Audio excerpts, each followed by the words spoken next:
Hey everybody, Gary Braun here with Pivotal Advisors, and I have talked to literally hundreds of CEOs and business owners about a common problem they have, and that is that they really have a hard time hiring a good sales leader. According to studies, this is interesting that the average tenure in 2010 of a sales leader was 26 months. Fast forward to today, it's 16 to 18 months. Why is that? Is it because we're just really short on patience as business owners? Yeah, that's part of it. The other part is we don't do a real good job defining what kind of a sales leader that we're looking for. So here's some typical things that they usually look for when I ask, you're hiring a sales leader, what do you want? And they say, well, I want a track record. And they look at their resumes, and most of the resumes say, I grew sales from X to some number way bigger than X. Okay, that's good.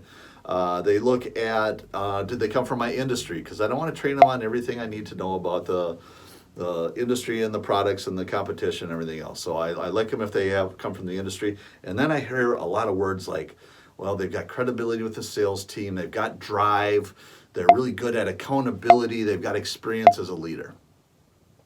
Those are all good things. I like all of those things. Kind of anti though. If you don't have those, you shouldn't be in sales leadership at all in the first place. What are they missing? Here's a few of the things that they're missing. Not all sales leaders are alike. There's various different types of sales leaders. Some are really good at strategy. They can understand where's the market going, what are the things that we need to do to take advantage of the market, what's our next thing that we should go after. They're really good at researching. They're very good at inputting strategy. That's one kind of leader. There's other kind of leaders that are really good in the field at executing.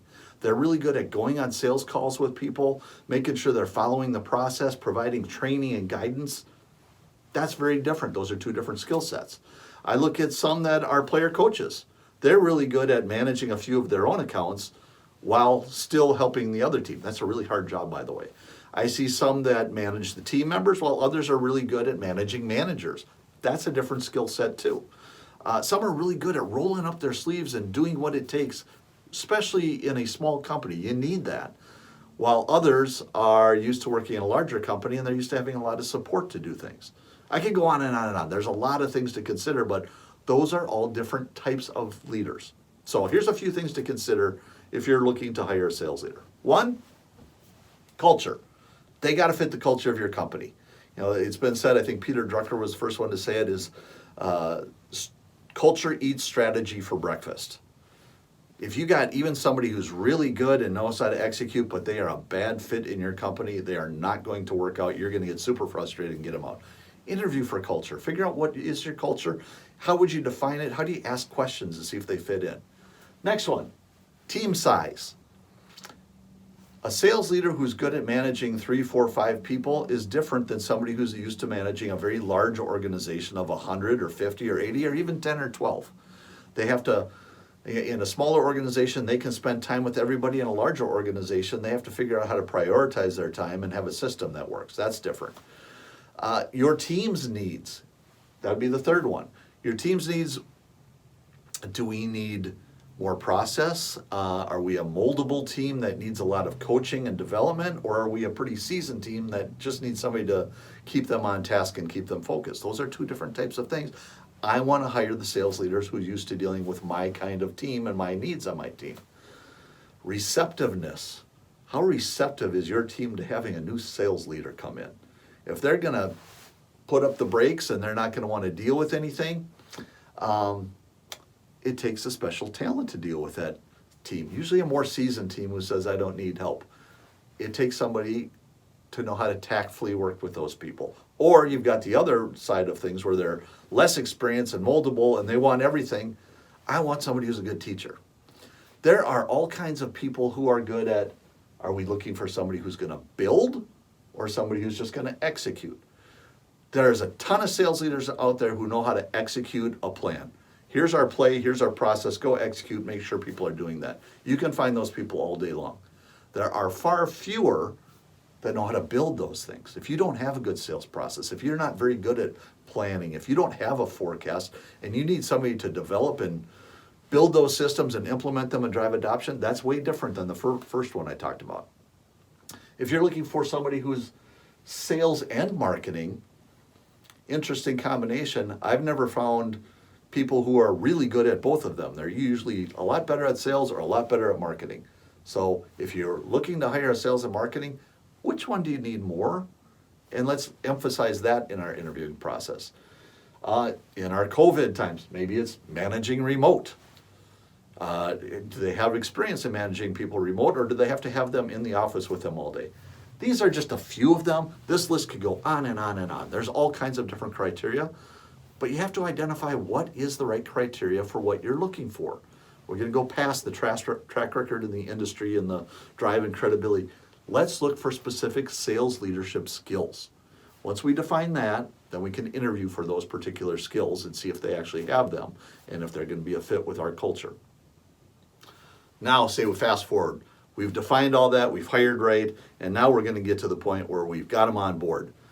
First thing that we miss a lot, what authority level do they have? I can't tell you how many times I've talked to a sales, or I should say an owner, and the owner says, I just wish my sales leader was more strategic. And we ask what they mean by that, and they say, well, they bring us new ideas, they see where the market's going and everything else. And then I talk to the sales leader and they go, I just wish the boss would tell me what to do. There's a big disconnect. What is the job that we're looking for here? So when we hire somebody, let's sit down and talk about what our expectations and authority level are.